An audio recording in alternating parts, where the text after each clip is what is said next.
Brilliance Audio presents Room to Breathe by Liz Talley. Performed by Vanessa Edwin. Daphne Witt had always done everything by the book. She took dry-clean-only clothing to the dry cleaner. She always washed the dishes before she went to bed. Her limit on wine was 2 glasses, no more. She even rinsed out her peanut butter jar for recycling, and that was a huge pain in the rump. So the very idea that she was standing in her recently gutted bathroom, lusting after the 25-year-old man measuring the space for the soaker tub she'd bought on clearance, was mind-boggling. But she couldn't seem to stop imagining how his defined abs would feel beneath her fingertips, or the way the sweat sheening his neck might taste on her tongue. It was raunchy, disturbing, and honestly, a bit of a relief. Because when her then-husband, Rex, had pulled out of their driveway 2 years ago, loaded down with his worldly possessions, that part of herself, the one that got all gooey when Rex wrapped his arms around her and kissed her nape while she scrubbed the lasagna pan, had withered up dry as bird droppings on hot pavement. And her desire, libido, or whatever drove a woman to wear a lace thong that disappeared into Kingdom Come hadn't shown back up until, well, now. And danged if it hadn't shown up like a Cat 5 hurricane. "I think the tub you bought will fit fine," Clay said, the metal tape measure snapping into place, sounding louder than normal in the hollowed new addition that was open to the October heat. He turned toward her with a congratulatory smile. "Nice find on that tub, by the way."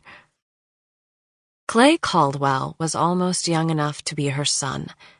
In fact, he'd taken her daughter, Ellery, out a few times in high school. So Daphne shouldn't be admiring the way he filled out his Dickies work pants. Checking out a guy who was about 15 years her junior was wrong. Way wrong. Still, it wasn't like she was doing anything more than admiring a handsome, very fit man. No harm in that, right?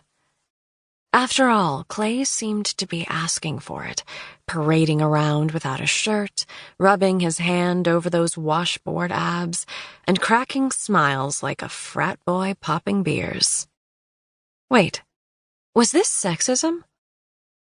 He was asking for it. "Mrs. Witt."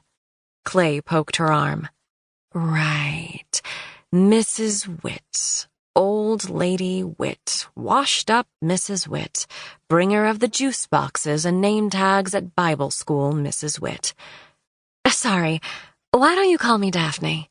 she said, pulling her attention from her ridiculous thoughts back to the very real present. Clay was her contractor. Period. He shrugged his sun-kissed shoulders that invited touching.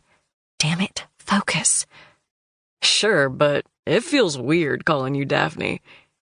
"I'm not collecting Social Security. Yet," Daphne joked, trying not to be offended. Of course he didn't want to call her Daphne.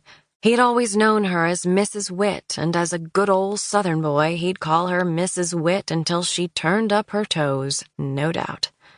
"You're funny, Daphne. Of course, you don't look like you're even close to Social Security checks.